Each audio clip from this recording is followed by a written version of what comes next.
Welcome, Chi. We greatly appreciate your leadership. As always at Setsi, we begin all things by acknowledging the original stewards of the various lands that we're on. We also acknowledge our ancestors. We acknowledge all those who toiled without compassion or compensation, and we acknowledge all of the elders and community stalwarts whose shoulders we stand on as we build, share, and learn together for our collective liberation and sovereignty. So Chi, please introduce yourselves to our listeners and viewers.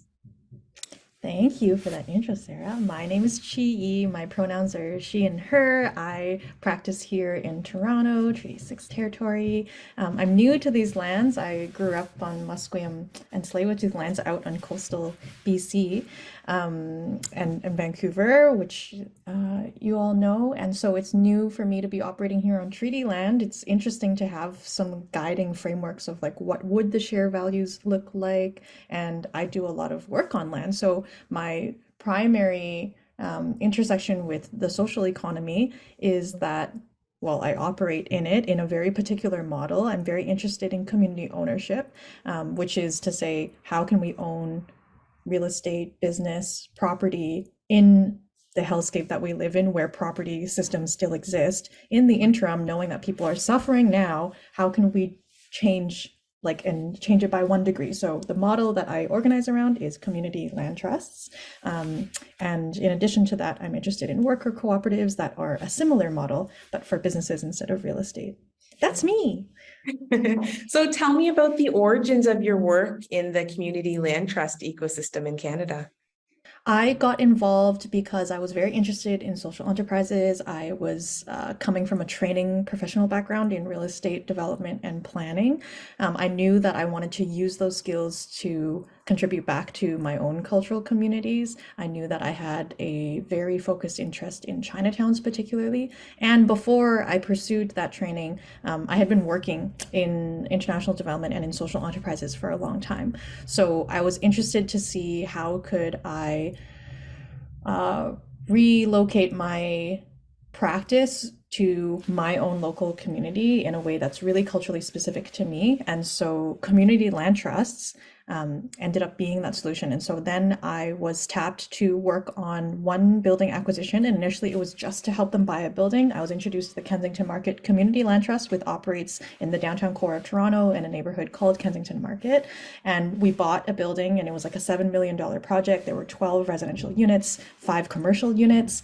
Most of them happen to have business tenants that all are Black-owned businesses. So it's also this like beautiful ecosystem of many things happening and money circulating in that building in really interesting ways. So we did that in 2 months. And that was when I was defending my thesis. So that was my like big introduction to Toronto, was trying to buy a building. And it really forces you to learn a lot about Toronto and the place you are. So that's how I got into it. And I haven't stopped since. That's great. So can you tell me about Kensington Community Land Trust mission and vision? Kensington Market Community Land Trust has existed for just under a decade now. The organizing informally has been going on for 5 years before they incorporated in 2017. And since then, their sole mission is to acquire properties, develop them, steward them for community benefit. And what that community benefit is dictated democratically by its membership. So anyone can become a member, and you become a voting member if you live or work in Kensington Market, or you were evicted from Kensington Market and would like to return. And so what the community benefit is different from each land trust. But for Kensington Market Community Land Trust, it's very clear. We are in a housing crisis. We are in the downtown core, and we are losing all of our food sellers, particularly minority-owned, new immigrant-owned businesses, which is what the neighborhood's really known for. And we want it to continue to be a place where folks who are still arriving today would be able to see themselves start a small business, start selling something out of the trunk of their car, upgrade to a tiny pop-up shop, then upgrade to a long-term lease. Right. Get there one day. Yeah. So how important is fundraising and social innovation in the work that you do? It's the core organizing that we do. Like most of our paid and unpaid volunteer time all goes towards thinking about how can we innovate the model in a particular way using both conventional business strategies and conventional charitable strategies to make a hybrid that is in the space between them, which is what most of the social innovation sector is interested in, right? So you have this very businessy world of real estate, and you have a very real estate problem like the housing crisis. And we're here proposing, honestly, a real estate solution that isn't centered around people who have lots of resources and wealth and assets giving to people who don't have. We're destroying that dynamic. And in a community land trust, everybody is helping each other in a mutual aid project. We all are suffering. Our neighborhood is suffering by the real estate speculation that's happening. So we are all going to get involved in this land trust and try and do something that we can't do as individuals, but could do together. We can't afford to individually buy these homes to protect them so that our neighbors don't get evicted. But together, if we pooled all of our energy and talent and grant application energy and business revenue strategies together as a neighborhood, hey, maybe we could take out a mortgage. Hey, maybe we could sustain even more. And then together as a community, we're able to actually achieve ownership. That's the really cool thing about the project. Yeah, that sounds amazing. So how have colonial frameworks and capitalism impacted the community land trust movement in Canada? Community land trusts like to say all the time that if not for colonialism and capitalism, we shouldn't need to exist. And so in a way, community land trusts are like this bridge to the world we want after the revolution comes, after everything else. And in particular, me, to like ground me back into my land acknowledgement, is that my family comes from land use professionals. My dad was also a planner, and he particularly chose to relocate his practice back to Hong Kong because he was so excited about the end of colonial rule. And he wanted to know, what would that look like? Like, what does that look like on paperwork? So it's really practical and almost boring for my family to imagine what the end of colonial rule looks like. It's not an apocalypse. Like, I think some people just can't even imagine it. And for us, it's like, no, dad did that as a desk job for 40 years. Like, it's so mundane and ordinary to say that you could have colonial powers no longer be solely sovereign over lands that you and your community should have democratic control over, right? And so in a way, this work feels like just a very North American expression of my dad's practice, and then me trying to interpret my relationship to both of those things. And something that we say about community land trusts often is that nobody should ever be introduced to community land trusts without knowing that Black people invented it. So the North American's version of community land trusts was from civil rights organizing. So it comes from Georgia, it comes from the South, and it comes from a context where people were seeing that a lot of the Black-owned farmland, particularly, was being lost because younger generations don't want to take up the farm, and also it was so hard fought to be able to own the lands that you are farming on in the first place and earn all of that, keep all that profit to yourself. So they created and invented the model of community ownership to solve that particular crisis over land. Even though we aren't applying the same model to food spaces, the metaphor is very, very, connected, right? It's like we are now facing a housing crisis, and the problem is still land. And land wouldn't be a crisis if not for colonialism, right? Like, the idea that we would turn our relationship to land away from sustenance and food and regeneration and all of the beautiful things that we naturally know into real estate. We have violently distorted our relationship to land because of colonialism. Colonialism invented real estate, and now our understanding of land is that it is real estate. So now we have a real estate system. This is what we call the real estate state. And Canada is a real estate state. And therefore, until one day when the real estate state doesn't exist anymore, community land trusts are like an in-between solution to say, okay, it's not going to be the be-all end-all. Like, community land trusts are not the end goal. They're like the journey in between to like slowly shift power away from what's normal right now. And that's what gives me a lot of hope in terms of thinking about, whoa, how does this model meaningfully intersect with colonialism and capitalism? Right. So that was my next question for you. What inspires you the most about your current model in the community land trust landscape in Canada? Well, in Canada, to be honest, community land trusts have been used in a way that doesn't really share those cultural connections with radical Black civil rights organizing.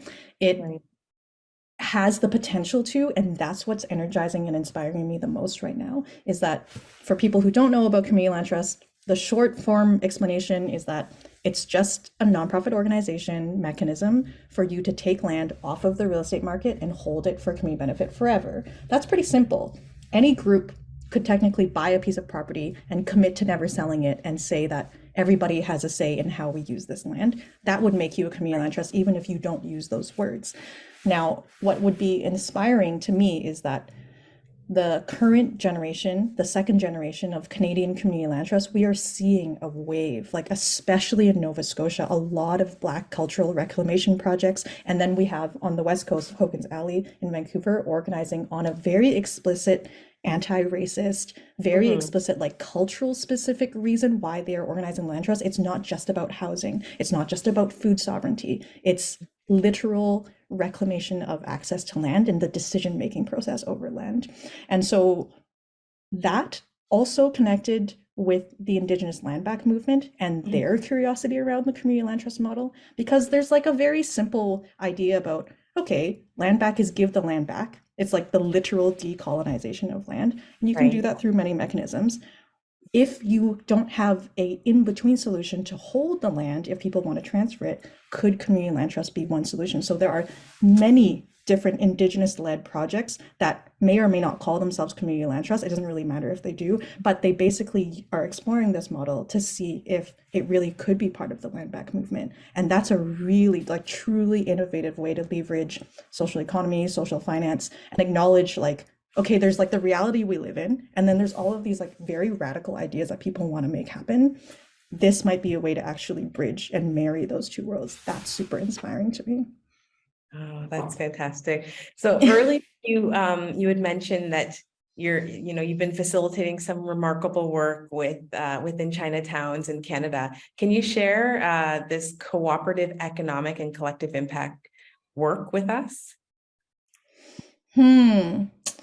So the Chinatowns are all talking. So for folks who need more context, Kensington Market is basically in downtown Chinatown in Toronto. They're very overlapping, but there is a separate and new Toronto Chinatown Land Trust that is organizing, and it incorporated at the top of this year, I mean like the lunar new year, so at the top of the rabbit/cat year, and we the exciting thing about Chinatowns thinking about land trusts is, first of all, there are some that already exist. So there's one in Boston, for example. It's already a fully operational Chinatown land trust. I think the interesting thing that the Chinese, like diasporic community, and more broadly than that, a lot of East Asian diasporas that Chinatowns serve, even though the word China is in Chinatown, it came from a time where it didn't literally mean Chinese people. It came from a time when it meant anyone who vaguely could be construed as looking Chinese-ish. So there were Indigenous folks who were called Chinamen. There were Japanese folks, Vietnamese folks, all sorts of folks historically who have just been called the Chinatown community. So it's super diverse, but we have to acknowledge that the Chinese community explicitly is part of it.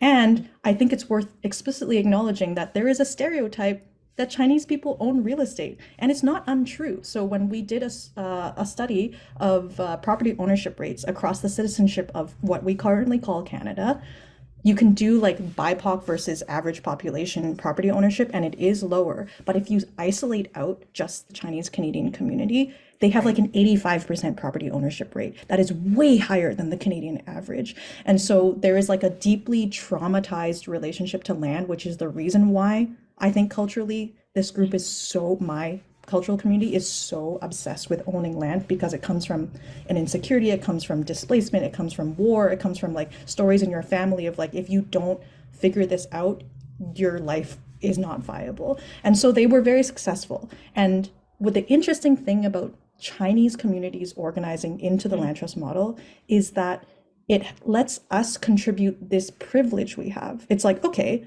this strategy really worked for our community. Why?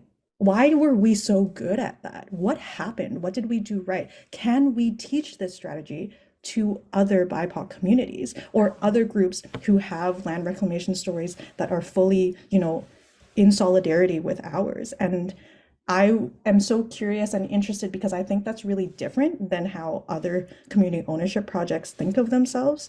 It's often coming from a place of like, we have no individual power, and so our only power is collective power. You hear that a lot of the time in social economy, right? But in this case, it's like, oh no, we have a very specific kind of power and knowledge. How can we offer it back? How can we turn the proportion of private ownership in this community more towards community ownership? And so there are these 100-year-old mutual aid strategies called family associations, or mutual aid societies that are nonprofit organizations that own properties, and those properties are what make up the Chinatowns across the world. So whether you're the Chinatown in Johannesburg in South Africa, whether you're the Chinatown in London, UK, or anywhere in North America, the ones you know and love like San Francisco and Toronto, you could find some society that figured out that the crisis they had was that it was illegal for them to exist. And this is the point of solidarity that I think we can offer back from the Chinatown social economy, is that at that time, the crisis wasn't owning farmland, it wasn't housing crisis, it was all of these crises because you literally were illegal, right? You were an alien human and you were charged a head tax to exist in North American land. And so your crisis is that you literally aren't even legally allowed to exist or own property or do anything by that matter. So how could you create security for yourself? Well, you could pool your income together, the cash you're making from building railroads, from working in the back of restaurants, and maybe together you could try and buy a piece of property to secure yourself a rooming house, and then you could have bunk beds with the other guys who were trying to figure it out. And that is how these mutual aid societies worked 100 years ago, and they still work today and still are delivering a lot of housing affordability 100 years later because they made that investment and took out a mortgage together 100 years ago. So back then they didn't have the term community land trust, but they totally were doing social economy stuff. So we're just using that word now because we invented that word. Yeah. But our communities have been doing it. So that's super cool and fun to learn more about in this project. Right. So what are some of the challenges or barriers that you face in your work with Kensington Community Land Trust, and how are you and your team working to overcome them? The barrier is consistent funding.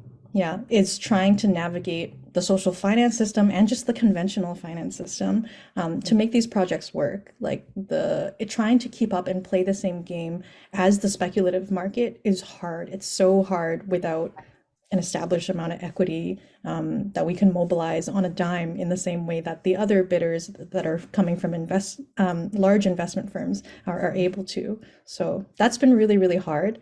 And the model isn't very well known. So we're doing our best to educate a lot of people about it. And a lot of people are getting really excited about community land trust whenever they find out about it.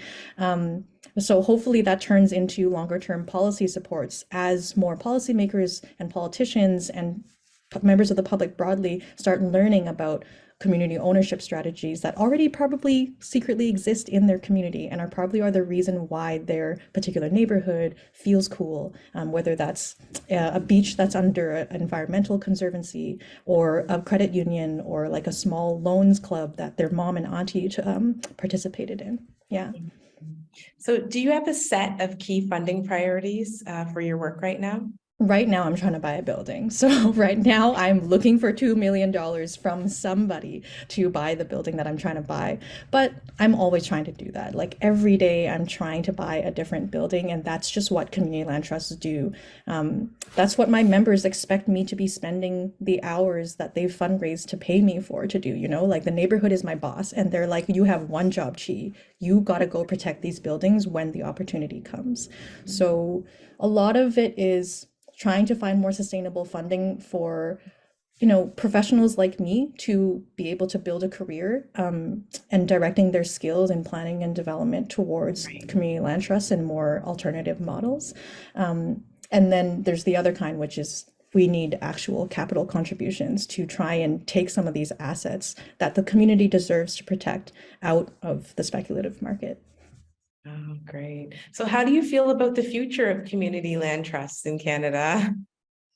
I'm so excited. I'm so excited for some of the second gen CLTs that I was talking about to start developing new buildings. I think that would really make even more people find out about the model, make them even more excited to know that community land trusts aren't just about preserve and protect, they are. A lot of our energy is how can we protect the buildings that already exist, because we are losing them. They're getting demolished. People are getting evicted out of them when they're perfectly good buildings that haven't gone to the end of their lifespan. It's such a waste. And also the rents just get jacked up and the building doesn't actually get any better. We do spend a lot of energy preserving and protecting, but I think the way to get even more excited about the future is for us to evolve and actually say, we don't need conventional private developers to come in, build a big new thing for us without our consent or total buy-in, and take the profits out to somewhere else, some like big fund that funds all of their work globally, and then the money just gets siphoned out of our local economy. We could just have the revenue from building new buildings go back into our own neighborhood. And a community land trust would be one way to do that, along with a whole host of other solutions like public banks, credit unions, all sorts of other things that work in an ecosystem to make our work possible as well. Absolutely. So before we head out, do you have any calls to action or any closing thoughts that you want to share? If there isn't a community land trust close to you, organize one.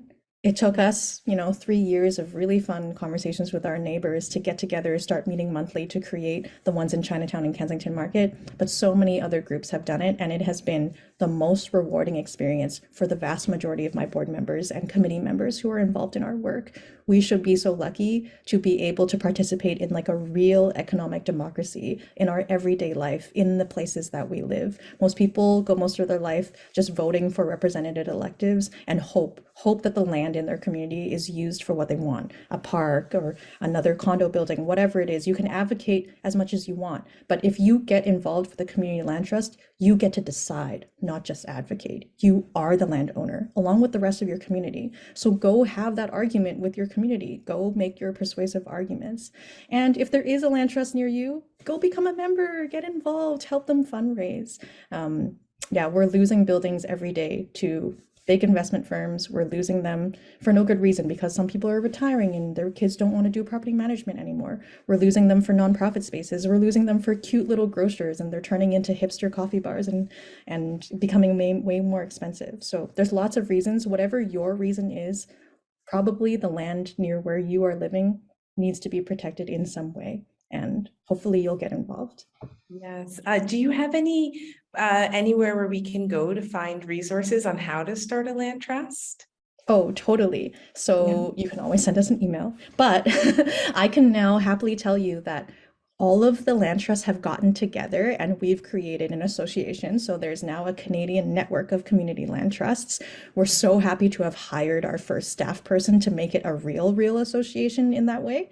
And now we'll have a lot more capacity to respond to all of the overwhelming interest and emails and technical support that people really want our assistance with. So the cool thing is people are out there organizing their neighborhoods, whether it's like a really rural community up in the Yukon, or if it's a really urban core kind of project in the south of Ontario.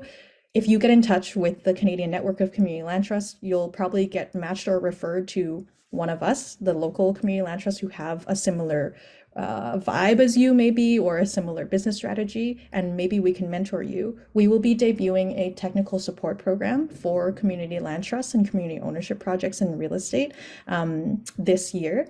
And so we're super excited to be able to offer that back to people. So the website for that is communityland.ca, and Kensington Market Community Land Trust is at KMCLT, so Kensington Market Community Land Trust.ca.